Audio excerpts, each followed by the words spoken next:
اسلامی سال کا پہلا مہینہ محرم شریف ہے اور آخری مہینہ ذی الحج ہے۔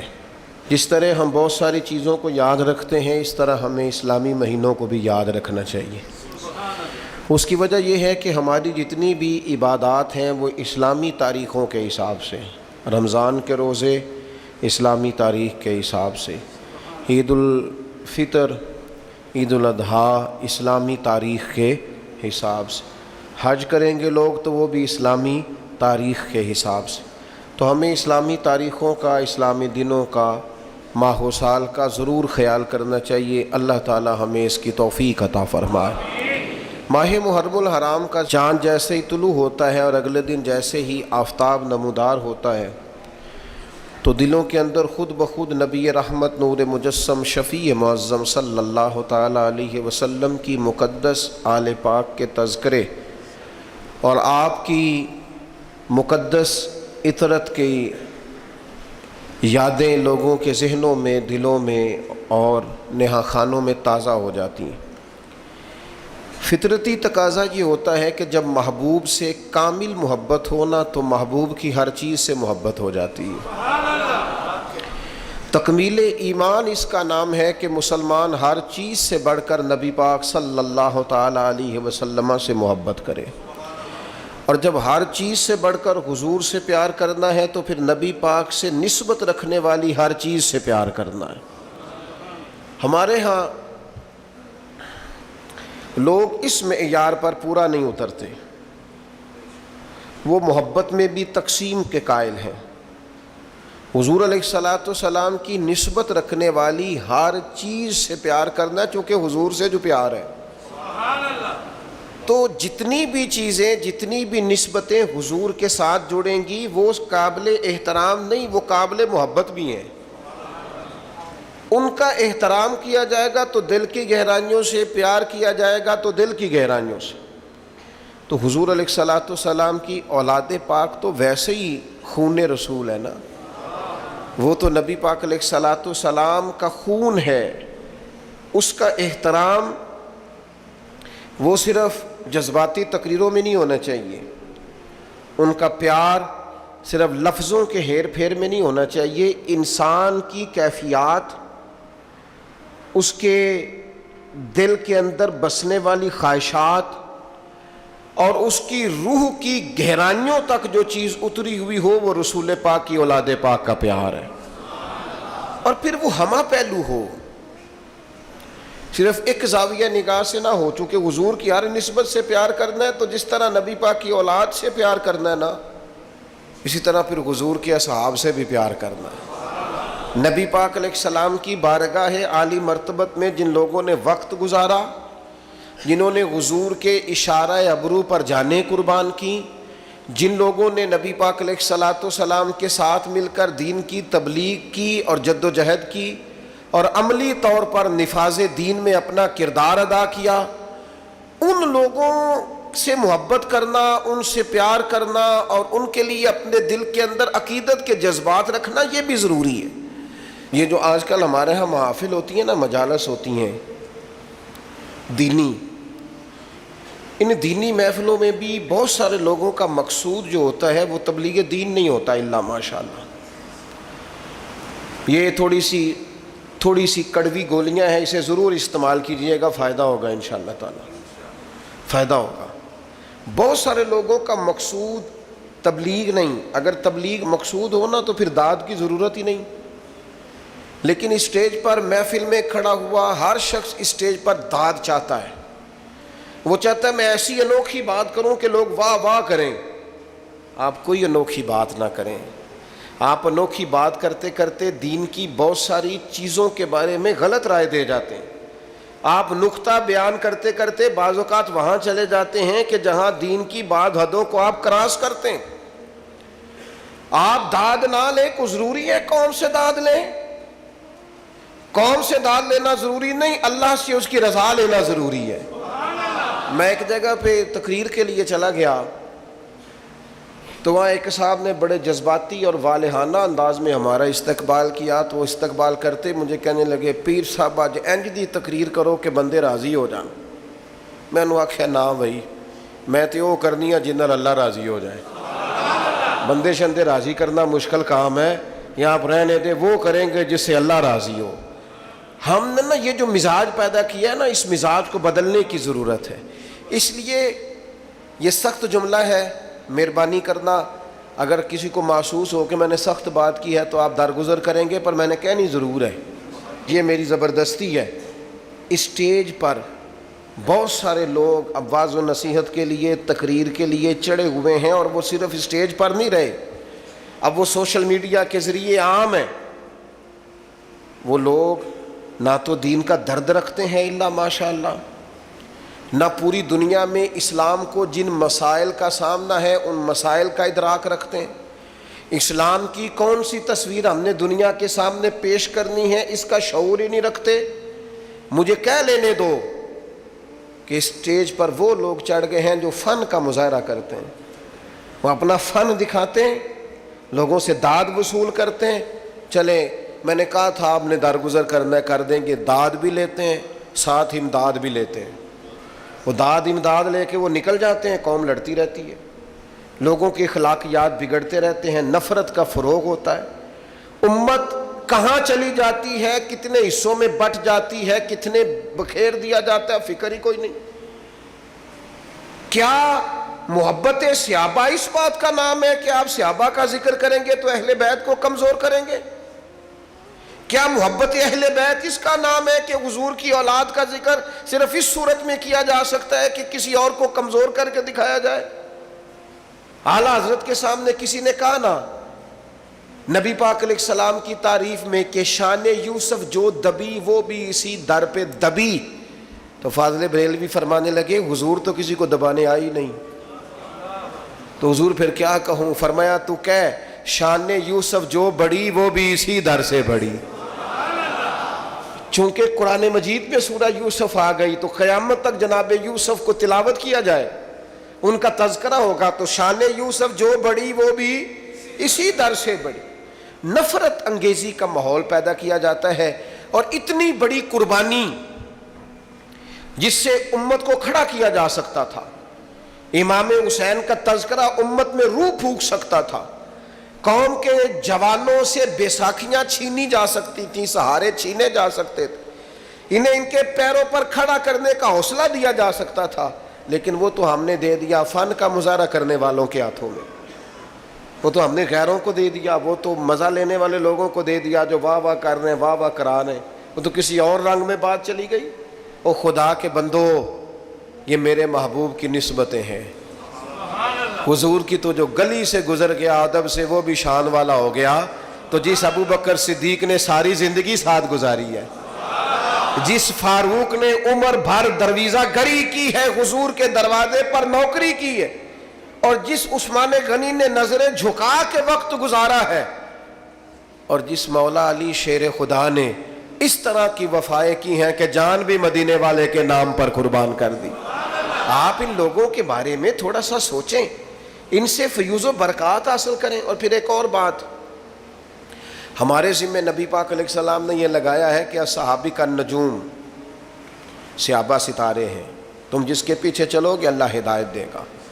نبی پاک علیہ السلام نے ہمارے ذمہ یہ لگایا ہے کہ میری اہل بیت کشتی نوح کی طرح, جو اس سفینے میں سوار ہو جائے گا اللہ اسے نجات عطا کر دے.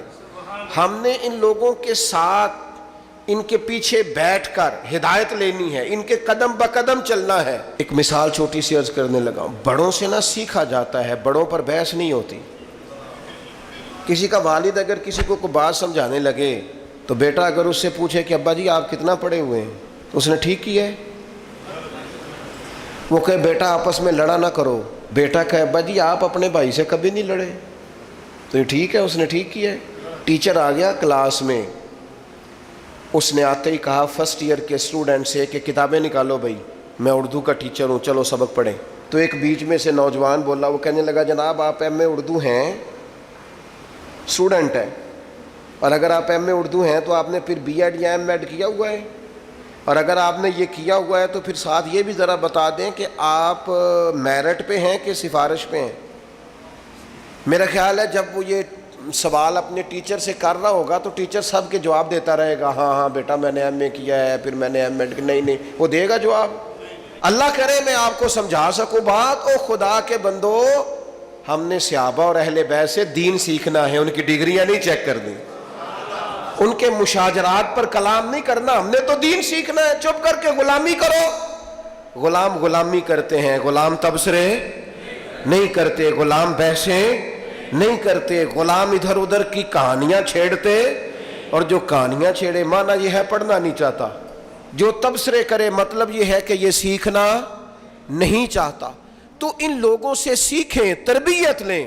میں آپ کو گارنٹی سے کہتا ہوں، عقیدت کی اینک لگا کے، ذوق کا لباس پہن کر، شوق کے بستر پر بیٹھ کر آپ حضور کی نسبت رکھنے والے کسی ایک بندے کو پڑھنا شروع کر دیں، کسی ایک صحابی کا آپ تذکرہ پڑھتے جائیں، اللہ آپ کی روح کو معراج عطا فرماتا جائے گا، معراج ہو جائے گی روح کو۔ او یار ان لوگوں کے پیچھے چلو تو صحیح۔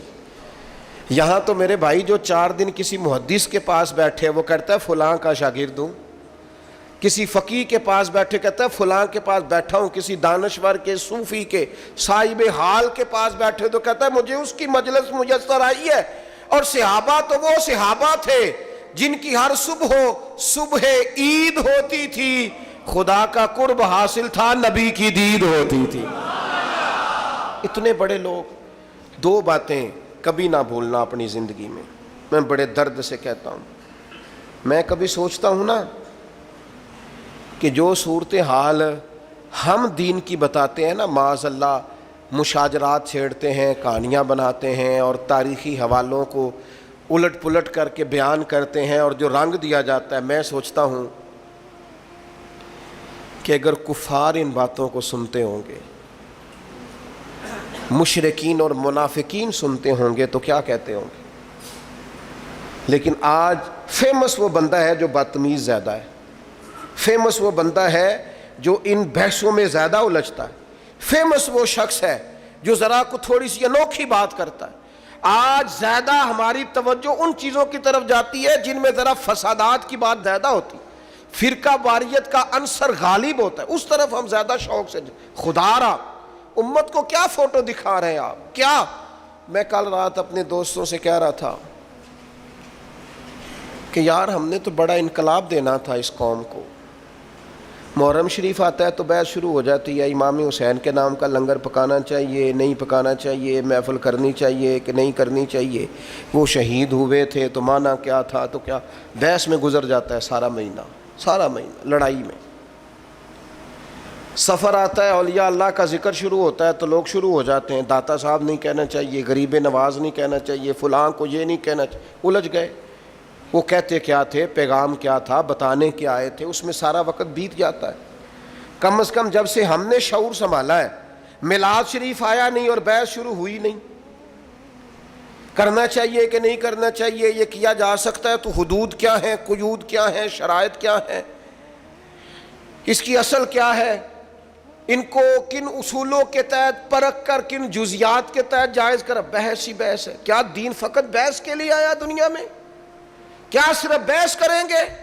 میں نے شاید پہلے بھی آپ کو بتایا ہو، کبھی کبھی یوں لگتا ہے کہ سادے بندے بڑے اچھے تھے، کبھی کبھی یوں لگتا ہے جن کو زیادہ پڑھنا نہیں نہ آتا تھا وہ سمجھ ذرا جلدی گئے تھے۔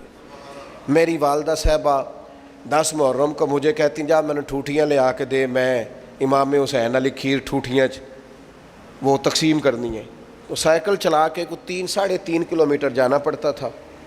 تو آپ کو پتہ ہے بچپن میں بندہ جان بھی چھڑاتا ہے، تو پھر میں تھوڑا سا مولوی بھی تھا، مدرسے بھی پڑھتا تھا، تو مولوی مسئلہ نہ دسے تامی انہوں بد ہضمی ہو جاندی۔ تو وہ میں نے اماں جی کو یہ کہا، میں نے کہا اماں جی میں پوچھیا استادہ نو ختم پرات وچ بھی ہو جاندہ ہے، جیڑی ہانڈی وچ پکائیے کھیر وہ بھی ختم، یہ جس برتن میں آپ نے بنایا اسی میں ختم دلائیں، اور گھر میں جو برتن ہے نا وہ آپ اسی میں تقسیم کر دیں۔ تو یہ کوئی ٹھوٹیاں کو فرض ہے، ساتھ کوئی جوز ہے ختم شریف کا، ہو گیا بس ٹھیک ہے تقسیم کریں۔ تو میری والدہ صاحبہ مجھے کہتی تو ایڈا مولوی میں نے مسئلے نہ 10 ٹھوٹیاں لے آ کے دے، تو 10 جانا ہی کہ کسی اور نو کلا جلدی بول۔ تو اب وہ مطلب ماحول بھی ایسا ہوتا تھا کہ وہ سائیکل نکالتے چلے جاتے۔ تو ایک دن بڑی گرمی تھی شدید، اور میں بڑا ہی مشکل گیا, ڈاڈا اوکھا ہو گیا میرے لیے وہ پینڈا. کو لے کے آیا میں ٹوٹیاں لا کے میں نے بڑے غصے سے رکھی, حالانکہ 10 روپے انعام بھی ملا جانے آنے کا, اور رکھ کے میں اماں جی نو آخیا, میں کیا مینو 10 سے چھڑو, آخر ایک کیڑا مفتی دس گیا ٹوٹیاں والی گل, جو آپ اس قدر زیادہ اس پر بزد ہیں. تو والدہ صاحبہ فرمان لگے, پتر خصوصیت کوئی بھی نہیں, بس نہ یہ نیاز دئی دی حضور دی اولاد دے نا تے دل نہیں کردا کہ نبی پاک دی اولاد دے نا تے کسی نو کھیر دئیے تے پانڈا واپس منگیے. بس ان کے نام پر جو دے دیا سو دے دیا, ختم ہو گئی بات. برتن بھی واپس لینے کو جی چاہتا, بھائی اتنا سا فلسفہ ہے, اتنی. جب انہوں نے بات بتائی نا, آپ یقین کریں میری روح تازہ ہو گئی, طبیعت سمجھ میں آ گئی کہ یہ تو عقیدت کا ایک قصہ ہے, یہ تو پیار کی بولی ہے, اس لہجے کے اندر, اس سادگی کے اندر تو حسن ہے. تو میرے عزیز, ہم نے تو عقیدت کرنی ہے, اور کس طرح کی عقیدت, کس طرح کا پیار. حضرت ابو بکر صدیق امیر المومنین ہے, اور شان یہ ہے کہ اس منبر پر بیٹھتے ہیں جس پر مدینے والے محبوب بیٹھا کرتے, اور ان کی عظمت یہ ہے کہ انہیں مصلی پر کھڑا خود رسول کریم نے فرمایا ہے, اور ہزاروں صحابہ ان کے اقتداء میں نماز پڑھتے ہیں. لیکن ابو بکر صدیق نماز پڑھا کے باہر نکلے, مسجد نبی کے کونے پہ امام حسن کھیل رہے تھے. اتنا بڑا آدمی, اتنی بڑی شان, لیکن جلدی سے دوڑ کے جا کے امام حسن کو اٹھایا, ماتھا چوما, سینے سے لگایا, کندھوں پہ بٹھایا, اور چلتے چلتے کہنے لگے, علی ایک بات کروں, کا کیجئے. فرمایا, حسن کی شکل آپ سے نہیں ملتی. جناب علی نے یوں آنکھیں کھولی تو کہنے لگے, ساری کی ساری شکل مدینے والے محبوب پہ گئی ہے, ساری شباہت ہی رسول پاک کے ساتھ ہے. تیری نسل پاک میں ہے بچہ بچہ نور کا, تو ہے عین نور تیرا سب گھرانہ نور کا. عقیدتوں کے ذائقے پھیکے نہیں ہونے چاہیے, محبتوں کا لہجہ کمزور نہیں. چھوڑ دیں ہر وقت کی بحثیں, چھوڑ دیں ہر وقت کی کمزوریاں, چھوڑ دیں یہ کرنا ہے کہ نہیں کرنا. یکم محرم سے لے کر 10 محرم تک رج کے قرآن پڑھیں, خوب جد و جہد کر کے درود و سلام پڑھیں, جتنی توفیق ہے اتنے صدقات و خیرات کا اہتمام کریں, 9-10 محرم کو روزہ رکھیں, اور ان سارے نذرانوں کا نذرانہ اکٹھا کر کے امام حسین کی بارگاہ میں پیش کر دیں, اور 10 محرم کو ذرا ذوق سے امام علی مقام کی منقبت سنیں, ان کی تعریف سنیں, ان کے فضائل سنیں, ان کے نانا کریم کی نعت سنیں, دین کی باتیں سنیں. اپنا لہجہ سلجھا ستھرا پاکیزہ اور شستہ رکھیں. الجھی الجھی باتوں سے, بکھری بکھری باتوں سے, نفرت انگیز کہانیوں سے اپنے آپ کو بچائیں, اور سیدھا سیدھا حسین پاک سے فیض حاصل کریں.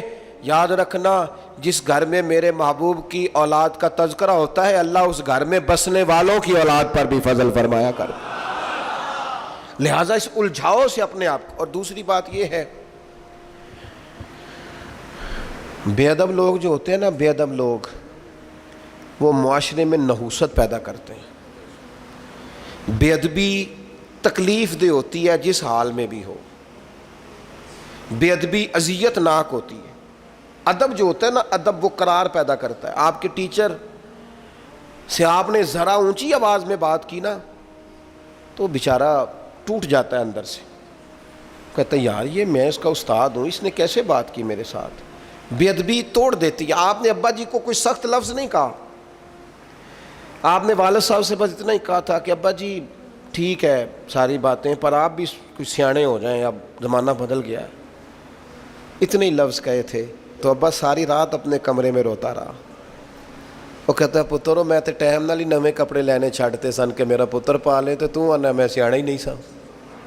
میں نے تو بہت ساری چڑھتی جوانی میں خواہشات چھوڑ دیں کہ میری اولاد پال جائے, اور تو کہتا ہے ساری رات باپ روتا ہے, ساری رات. تھوڑی سی بھی بے ادبی تکلیف پیدا کرتی, تھوڑی سی.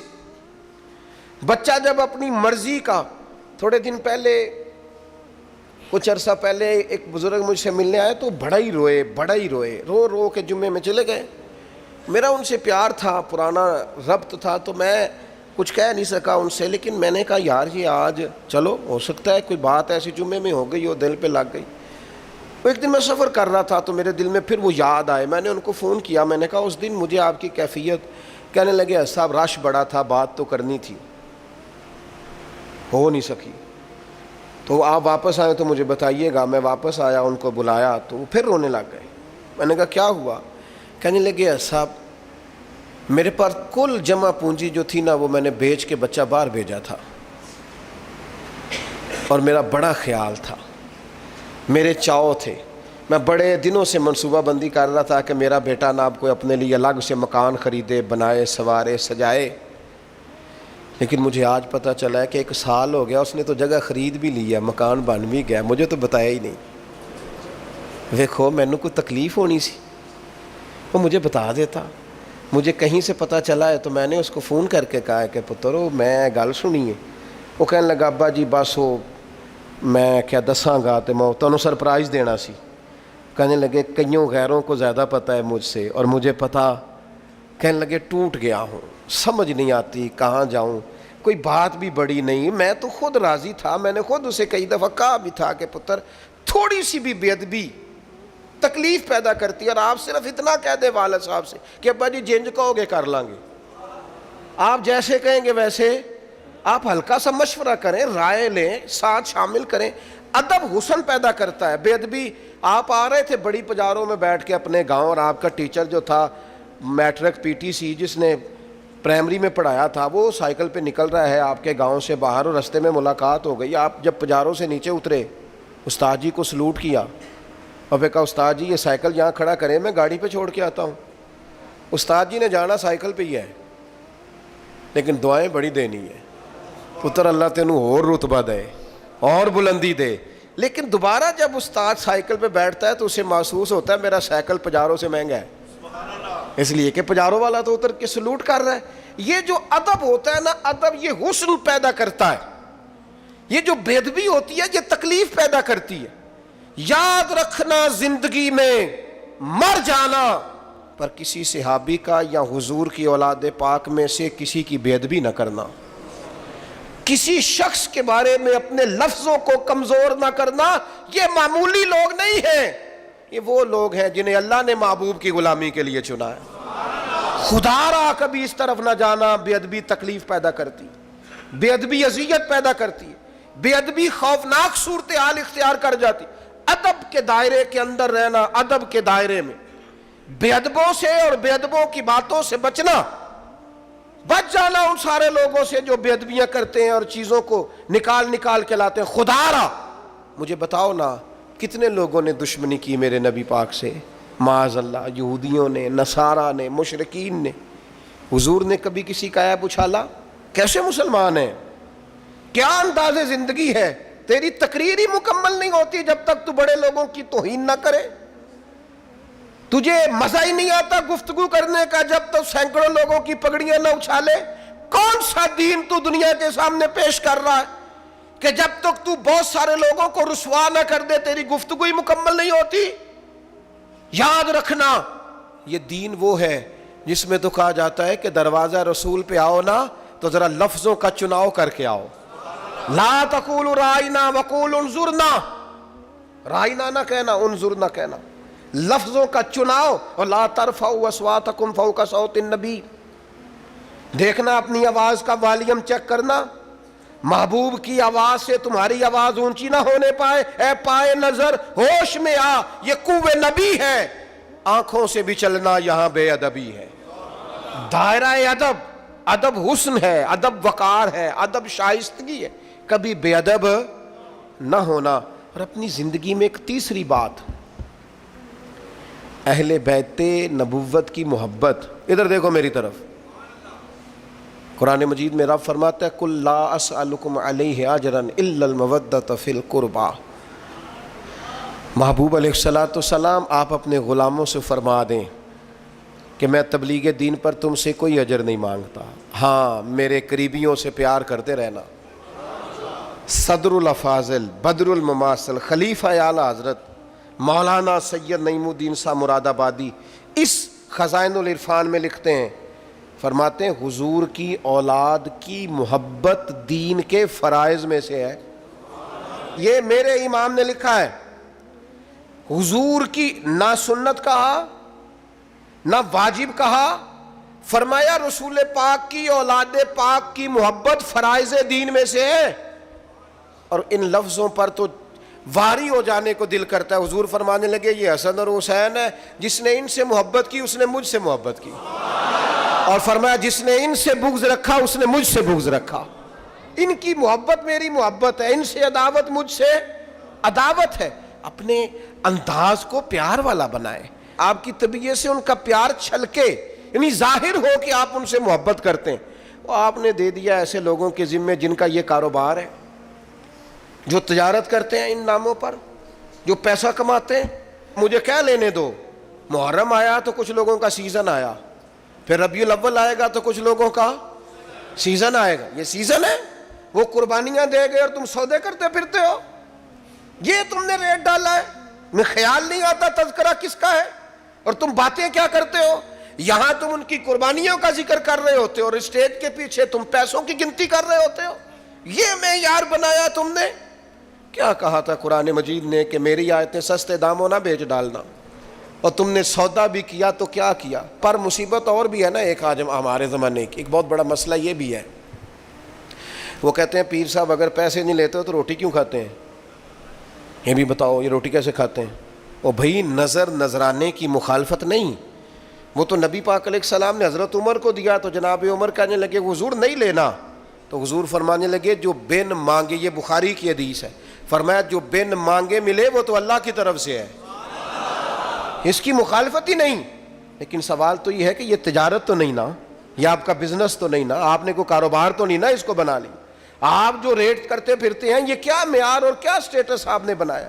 بہت بڑا بزنس مین اتنا مال نہیں کماتا جتنا تم کماتے، اور تم نے سیزن بنا لیا ہے، اور قوم بھی پسند کرتی ہے۔ بندہ فیمس ہونا چاہیے، بندہ کو تھوڑا سا نا مشہور ہونا۔ میں اپنے بارے میں 100 دفعہ کہہ چکا ہوں کہ دین کا کوئی چھوٹا سا نوکر سمجھ کے کبھی دعوت دے لیا کرو، مشہور آدمی سمجھ کے نہ بلایا کرو، اس میں مزہ نہیں، اس میں مزہ نہیں۔ نام کوئی برانڈ ہے، نہ کوئی ایسی چیز ہے جسے دکھا کے ماحول اور طرح کا بنایا جائے۔ آپ مہربانی فرمائیں محرم شریف میں کسی بھی موقع میں جب آپ ان پاکان امت کا ذکر کریں تو احترام کے جذبے، عقیدت کے لہجے، آپ کے مزاج کے اندر خوبصورتی، ان لوگوں سے قلبی وابستگیاں، اور سب سے اہم اور سب سے ضروری چیز یہ ہے کہ ہم نے سیکھا کیا ان لوگوں سے، ہم نے ان سے لیا کیا۔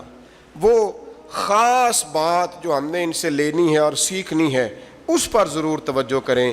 امام حسین کی زندگی کا سب سے بڑا درس کہ جب آپ حق کے لیے کھڑے ہوں تو بلیک میل نہیں ہونا۔ بچے ساتھ تھے نا امام حسین کے، شہید ہو گئے نا امام علی مقام کے سامنے، سب سے زیادہ بلیک میلنگ یہی ہوتی ہے نا، تیرے بچے ہیں۔ لیکن امام حسین نے فرمایا جب معاملہ حق کا ہو تو پھر حق دیکھا جاتا ہے، اولاد نہیں دیکھی جاتی۔ سب سے بڑا معاملہ یہی ہوتا ہے نا کہ ہم بھوکا پیاسا رکھیں گے، تو فرمایا رکھ لو، جب معاملہ حق کا ہو تو پھر بھوک پیاس نہیں دیکھی جاتی۔ اور سب سے زیادہ حد کیا کر سکتا ہے؟ کوئی مار ہی دے گا نا، شہید ہی کر دے گا، اس سے زیادہ کیا ہو سکتا ہے؟ تو امام حسین نے کہا جان جائے گی پر حق کا ساتھ نہیں چھوڑا جائے گا۔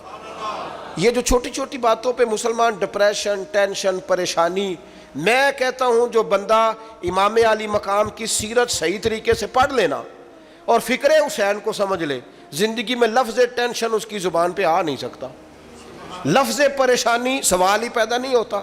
اس لیے کہ جتنی کوئی پریشانیاں آ سکتی تھی نا وہ ساری امام علی مقام پہ آئیں، لیکن امام نے کسی پریشانی کو پریشانی سمجھا، انہوں نے اللہ کی رضا کی طرف توجہ رکھی۔ تو اس کو جب ہم سمجھ جائیں گے تو ماحول کچھ اور طرح کا ہو جائے گا۔ اللہ تعالیٰ مجھے اور آپ کو عمل کی توفیق دے۔